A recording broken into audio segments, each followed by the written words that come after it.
Children, stay at home, stay safe and stay healthy. So I am starting the next chapter, laws of motion.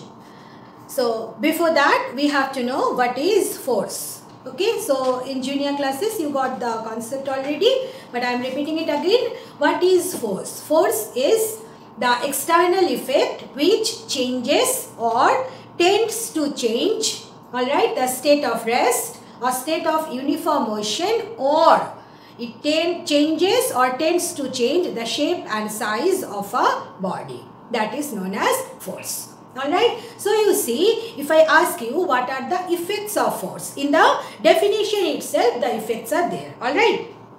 So what are the effects of force?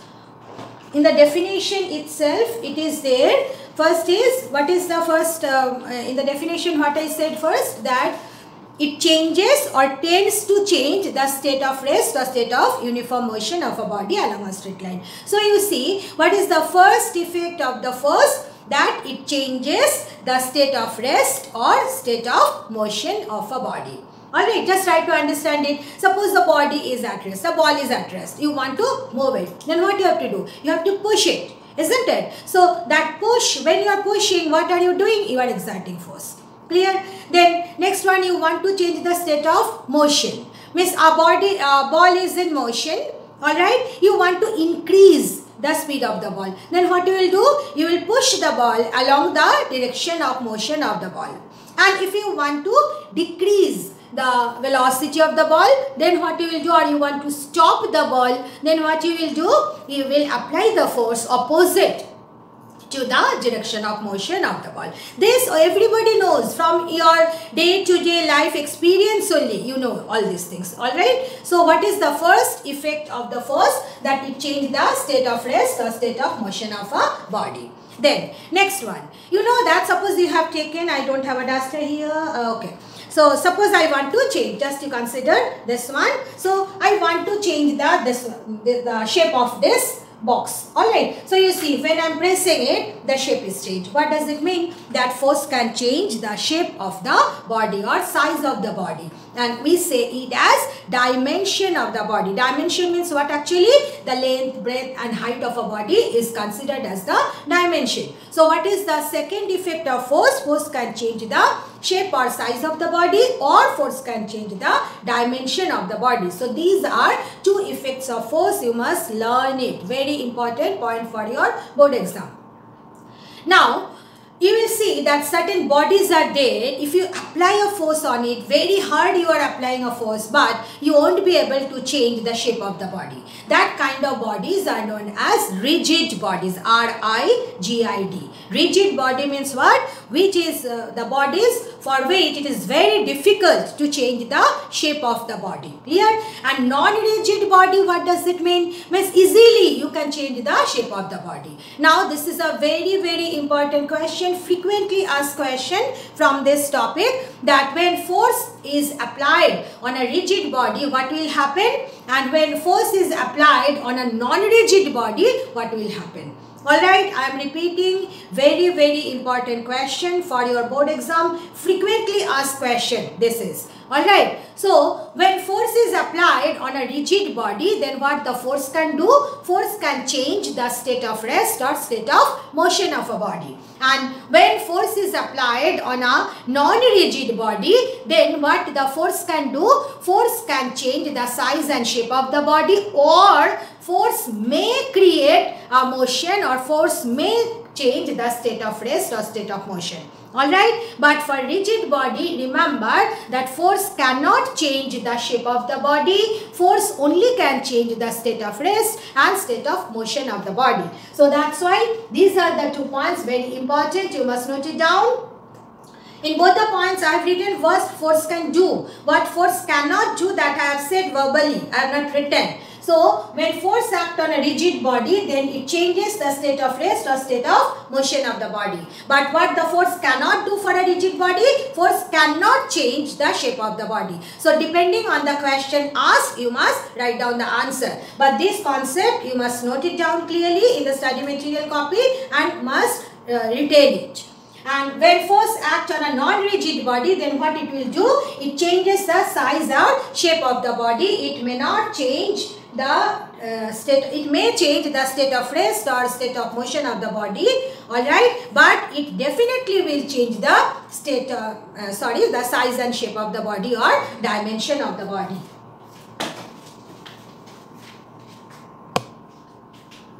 Now, there are two kind of forces, okay, contact force and non-contact force. Alright, now what are the contact force? Contact force means the force which is acting on the body by making a physical contact with the body, by touching the body. When you can apply the force, that is known as the contact force. The most common example of contact force is push and pull. Can you push anyone without touching that person? No. Can you pull anything without touching that person? No. So these are the push and pull are the common example. I'll give more examples of contact force also is known as the contact force. Alright. Then what is the non-contact force? The non-contact forces are those forces which can be applied on the body without actually touching the body. Means from a distance you can apply the force, then that is known as the non-contact force. So the definition of contact and non-contact force you must learn. So what is the contact force? The forces which applied on the body by making a physical contact with the body is known as contact force. And what is non-contact force? The forces experienced by a body even without being physically touched. Next, I have not said what is non-contact force. Non-contact force, the forces as I said which you can apply without touching the body. Now what is the most common example of non-contact force? First is the gravitational force. Alright, so understand what is gravitational force. Any two bodies in the universe attract each other. Alright, by a force that is known as gravitational force. What I said? Any two bodies in the universe. Alright, means I am attracting you, you are also attracting me. If you are within a room, then in the room the furnitures are there, your copies are there, pencils are there, pens are there. So copies, pens, pencil also attracting you, you are also attracting copies, pen, pencil, everything. Alright, so any two bodies in the universe, they attract each other with a force that is known as gravitational force. Alright, now what is the magnitude of the gravitational force? That we get from the Newton's law of gravitation, that you will learn in details once again. So according to Newton's law, if there are two bodies and if I consider their masses are m1 and m2, and let us consider the two bodies are kept at a distance r apart. Remember here the dotted line I have given just to mention that the distance is r. Don't think that they are connected by a string. Alright, they are not joined together. They are separated. Only the dotted line represent that r is the length of this dotted line, means r is the distance of separation between the two masses. Alright. Then according to Newton's law, what is the magnitude of the gravitational force? Big G. I am repeating, big G. Never by mistake do not use small g.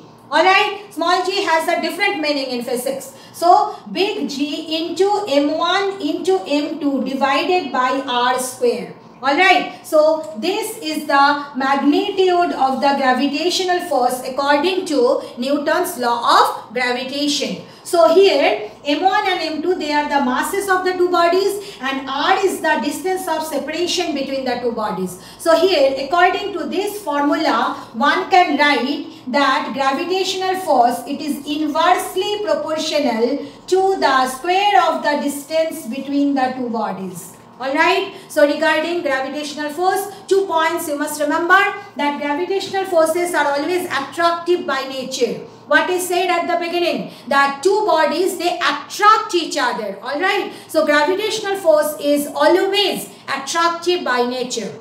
And second point, that gravitational force is inversely proportional to square of the distance of separation between the two bodies. And gravitational force is one of the example of non-contact force. Okay. Then next one, another example of non-contact force is electrostatic force. In 8th standard already you studied that like charges they repel each other and unlike charges they attract each other. So the force acting between two electric charge is known as the electrostatic force. Alright, and how much force act between them, that was given by Coulomb's law. Okay, I hope everybody can remember Coulomb is the unit of charge and Coulomb is one of the physicists. Alright, so according to Coulomb's law, if you consider that Q1 and Q2 are the two charges separated by distance r, then electrostatic force acting between them is given by 1 by 4 pi epsilon naught. This is a Greek letter. This is known as epsilon. Okay, epsilon naught. Naught is due to the fact that it is kept in air, into Q1 and Q2 divided by r square. Here Q1 and Q2 are the charges of the two bodies and r is the distance of separation between the two bodies. And epsilon naught, it is a constant. Alright, here big G. What is big G? Big G is the universal gravitational constant. Alright. So like that, epsilon naught is also a constant which is known as electric permittivity of free space. You cannot learn and remember the term. No need, just forget it. Remember that there is a constant which depends on the nature of the medium between the two charges kept. And in this case of electrostatic force, what are the characteristics you have to remember? That electrostatic force may be attractive or repulsive. Okay, gravitational forces are always attractive by nature, but electrostatic force may be attractive or repulsive by nature, and this is the magnitude of the gravitational force. And from this relation, once again we are getting that electrostatic force is also inversely proportional to square of the distance of separation between the two bodies. Now another non-contact force is magnetostatic force. You know this one also. This also you studied in the earlier classes, that if you take two poles of a magnet, alright, like pulses they repel each other and unlike pulses they attract each other. Okay, so the force acting between the poles of a magnet is known as the magnetostatic force. So magnetostatic force is also a non-contact force. So in case of magnetostatic force, this is also Coulomb's law. If you consider there are two magnets having pole strength M1 and M2. Please be careful. M1 and M2, when I have used it for the gravitational force, then it was the masses. But in this case, when I am writing M1 and M2, these are the pole strength of the poles used or the magnet used. Alright, these are not the masses. So M1 and M2, if they are the magnetic pole strength of the two magnets, and if r be the distance of separation between the two magnets, then what will be the magnetostatic force? Mu naught. It is also a Greek letter. It is a constant. It is known as magnetic permeability. Once again I am saying, you don't have to bother about the term. Just remember that it is a constant. And mu 0 by 4 pi into M1 M2 by r square. So you see, according to this magnetostatic force also inversely proportional to the square of the distance between the two bodies, between the two poles. Alright. So from the non-contact force, a very frequently asked question is, what are the general characteristics of the non-contact force? Means what is common in all the non-contact forces. So we have already studied that. What is common between them? That all the forces, they are inversely proportional to square of the distance of separation between the two bodies. The two bodies may be point mass, may be the charges, or may be the poles, magnetic poles. Alright. So as I said, it is a very important question for your board exam, frequently asked question. So what is the first point? That force is inversely proportional to square of the distance of separation between the two bodies. Those who are unable to write in sentence, at least write the answer mathematically. F proportional to 1 by r square. Then you should mention what does F represent. F represent the force and non-contact force, and R is the distance of separation between the two bodies. Then the next common characteristics of the non-contact force, that non-contact force always act along the line joining the two bodies. Means what? Suppose there are two bodies here. So as you know, force is a vector quantity. So it should have a direction. So question will arise that in which direction magnetostatic force acts? It acts along the line joining the center of the two bodies. In your book, they have written that gravitational force attractive and electrostatic force attractive or repulsive. Instead of that point, this is the more important point when the general characteristics of non-contact force comes. So, if the question comes, what are the general characteristics of non-contact forces, then these are the two important points you must write. Alright, the third point I have not written. Already you know that gravitational force is attractive by nature, whereas electrostatic forces are magnetostatic force also attractive or repulsive by nature. So once again I am just reminding you that this point, general characteristics of non-contact force, you must write it down clearly. Put a mark, important question mark, and learn it and retain it till your board exam. Don't stop. The next is contact force.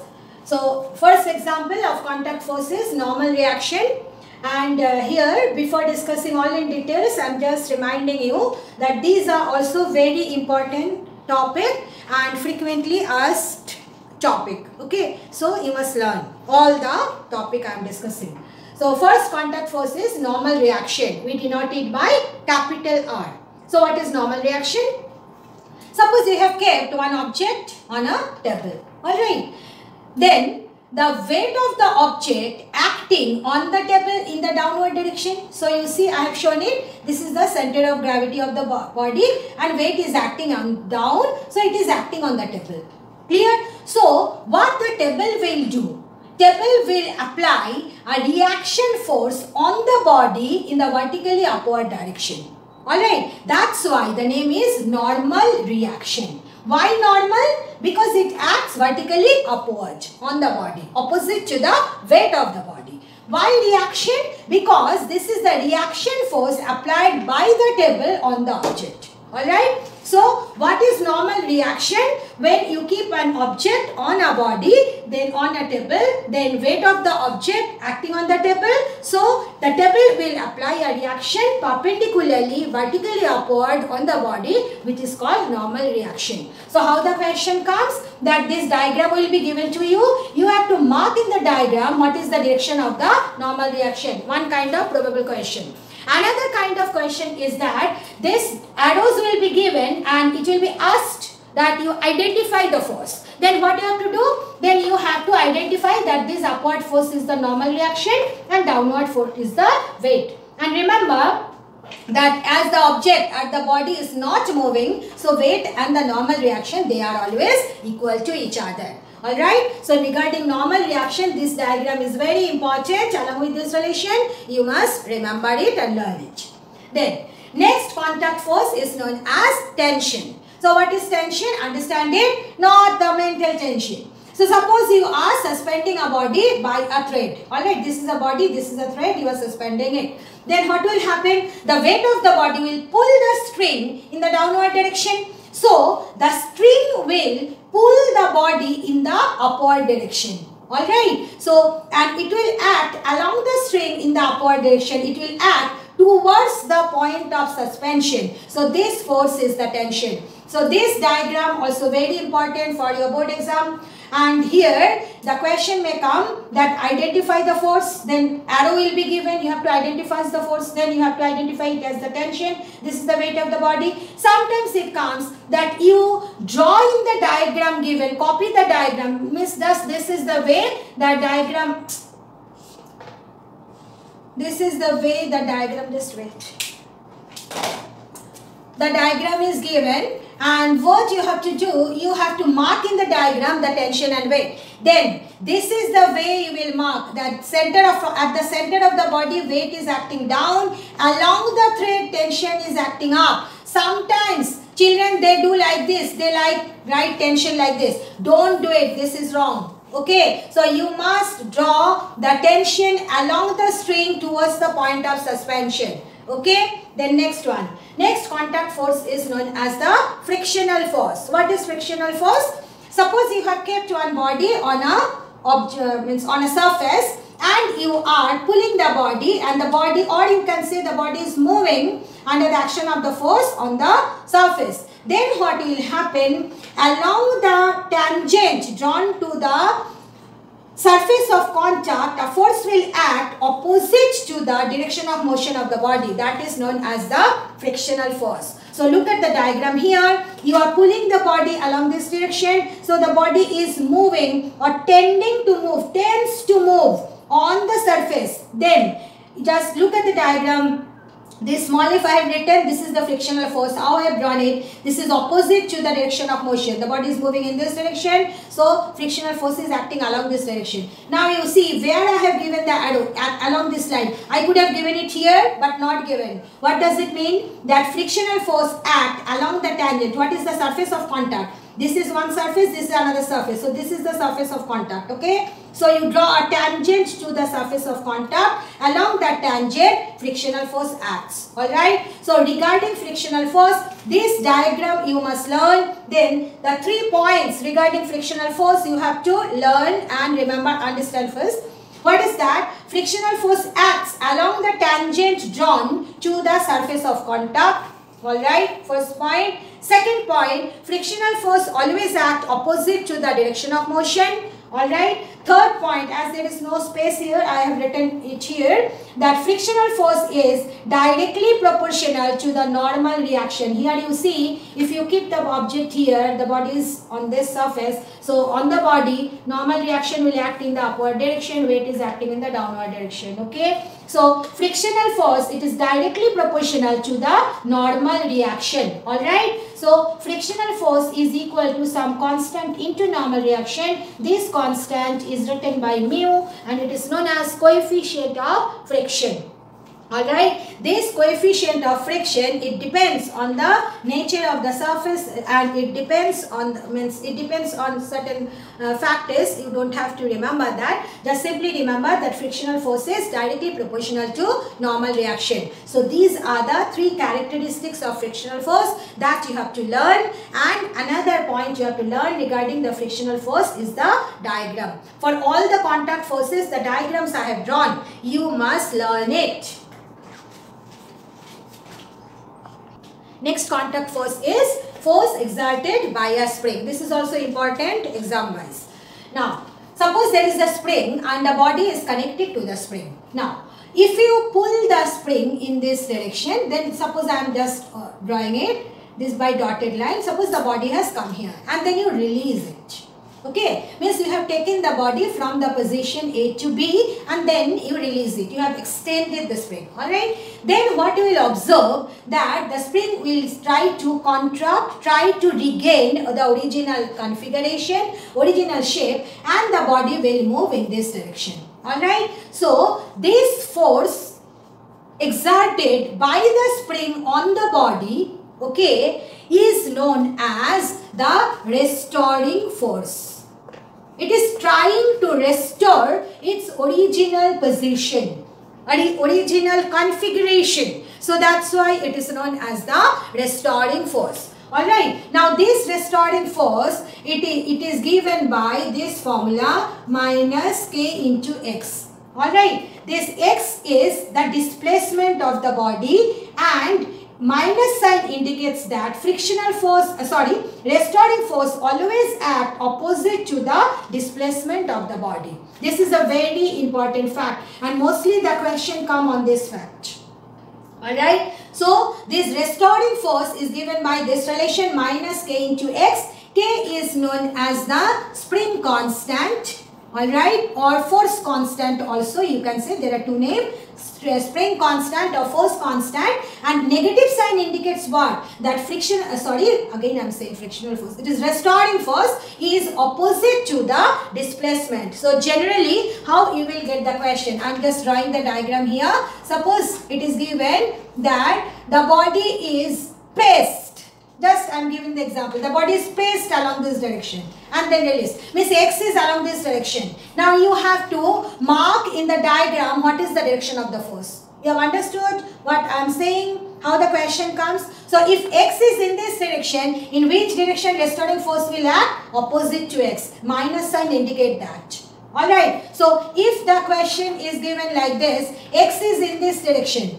Alright, so in which direction F will act? F will act opposite to the direction of X. Clear? So here you see the force exerted by a spring, it is also a contact force. Alright, then the last kind of contact force we have to learn, that is force exerted during collision. So let us consider there are two bodies. These are not two rasgullas. The two bodies, they are approaching each other and colliding. So when they will collide, then what will happen? A will exert a force on B. So you can write it like this, FBA. BA means what? You understand how I am writing and what is the meaning?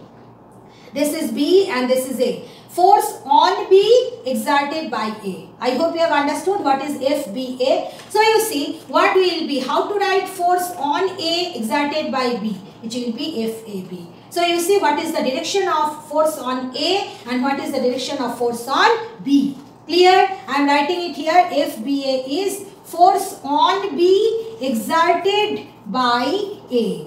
Is that clear? So from this topic, the probable questions are like this. The two body will be given and you have to mark on the diagram what is the direction of force exerted by one body on the other during collision. So then you have to draw this diagram. Alright, A and B when colliding, A is pushing B in this direction. So what is the force on B? In this direction. Is look at the arrow I have given. You to give the arrow in the same manner. So how A is experiencing the force, what B is doing while during the collision? B is pushing A towards in this direction. So you see what is the force on A exerted by B, put the arrow in this direction. Alright, so that's all about the contact force, non-contact force and the general characteristics of non-contact force. So from this unit, what you are supposed to learn it, retain it till the board exam is over, the general characteristics of the non-contact force, and regarding all the contact forces, as I said, the points you must learn, remember, and